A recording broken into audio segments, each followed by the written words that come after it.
Okay, so this is going to be a somewhat informal, unedited video. I am talking to those of you who have helped here in Bosnia. I know you from childhood friendships, or we met in Ithaca, and quite likely met in Bosnia while you helped us work on establishing lasting peace here. I do have some concerns to share. Uh, They're not fun to talk about, and if you're enjoying your holidays, you might want to just not listen to the rest of the video or when I suggest you stop.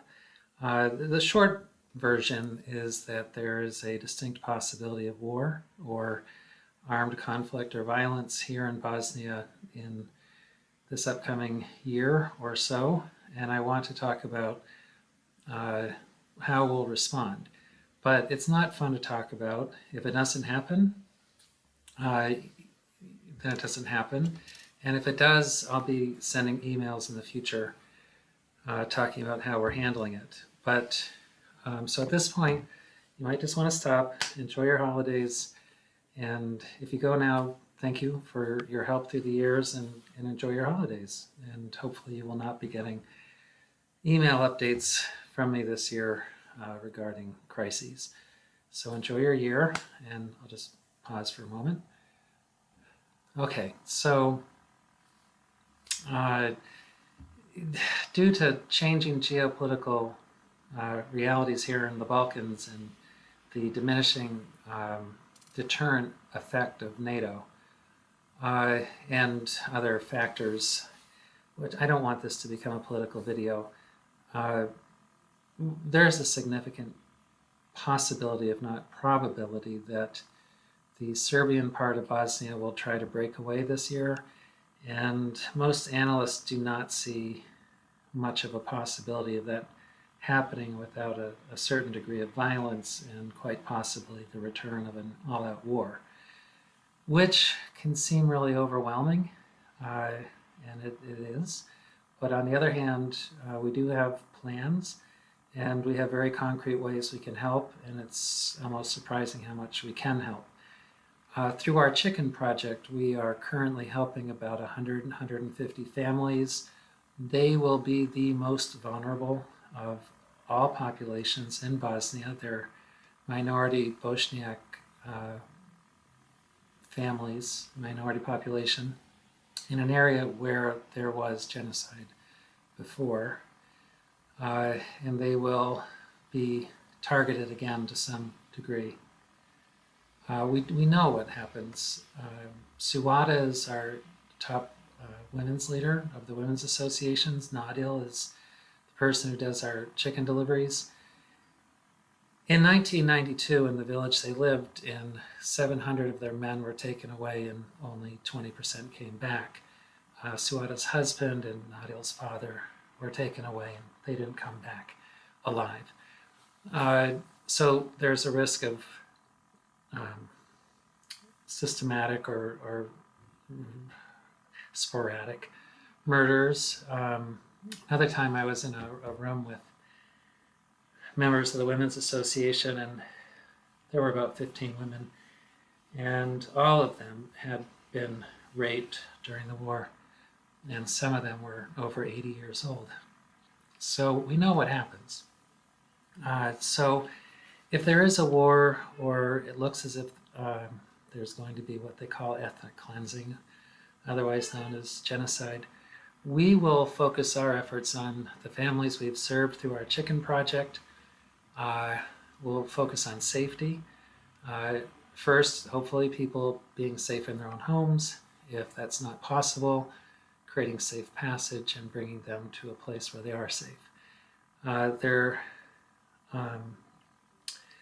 In the village I live in a valley near Tuzla, there are lots of empty houses. And during a war, people actually want house sitters. They want people in their empty houses. There are a lot of diaspora.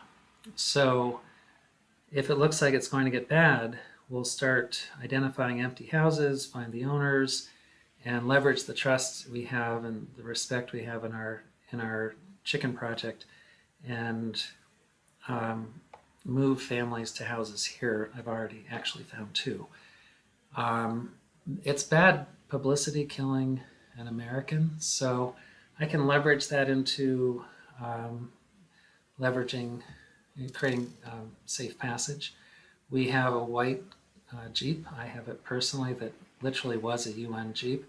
We have an organizations Jeep, which has a military bearing to it, both Land Rover Defenders. We have a white van that starts a convoy. So getting people to safety in that way. And then there are little things we can do. For example, this is an alarm, and it's really loud. I don't want to do this. I don't think it's 120 decibels. I'm not going to do it because it's really painful. It's 10 times louder than a human being can yell, and a person yelling can only yell for a minute or 2 before they become exhausted. If we spent $1,000, these are about $8 each, and we distributed them to all the families, especially the mothers, the grandmothers, and the daughters, when they're in their homes, this alarm can be put, it's a door wedge, it can be put in doorways. People hearing those alarms will have a chance to get to safety. And if they're displaced, each woman can have one of these. And I don't even want to do it, it's really, really loud. But if a woman had this next to her bed, if she's in a house or a refugee center or wherever she is, it's a panic button. And it's really loud, it's very painful. If a man wanted to assault her, it would be distracting. He wouldn't know where the sound was coming from. And I am convinced that if we distributed these to all the families and all the women, that we would save some people from horrible experiences. Also, I personally lived under death threats, and there was a time when there was nothing U.S. soldiers could do at the Army base near here. But just knowing that people care about you and they understand your situation and they want to help as much as they can, it really helps psychologically. So this could help people in many different ways.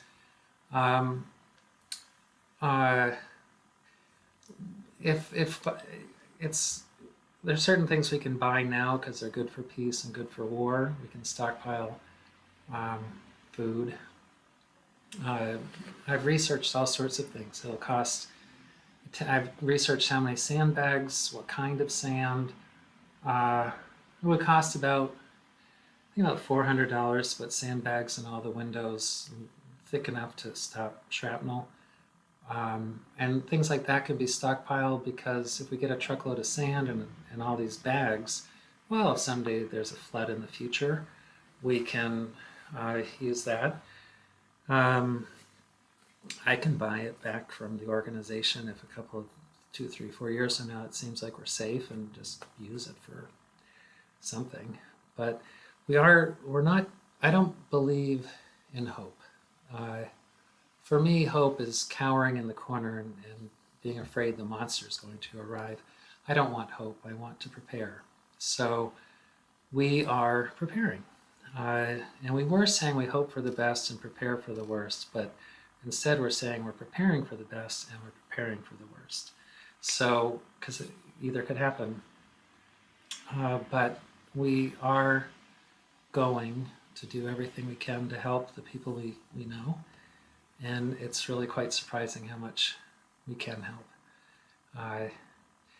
If it does appear that war is going to break out or it's going to get dangerous, I will be sending out emails and purchasing things like bulletproof vests and maybe satellite communications and things that'll make our staff safer. And I'm sure more ideas will come up. And at a higher level, I have really good relations at the British Embassy. I'm an American citizen. There's the American Embassy, and I have very good relations with some of the highest ranking people within certain areas. And of the 28 years I've been here, I lived 7 years in the Serbian area, and I have friends on both sides. And there are people on both sides who really do want to keep the peace. So I do, if it's short of war and it's just getting kind of nasty, I'm sure I can leverage some of those relationships to help keep people safe. And so we're in for a journey, I think. On the other hand, maybe I'll be here a year from now just saying we had a great year with our 3 main projects. So thank you for listening, and stay tuned. Of course, we appreciate any and all help people have to offer.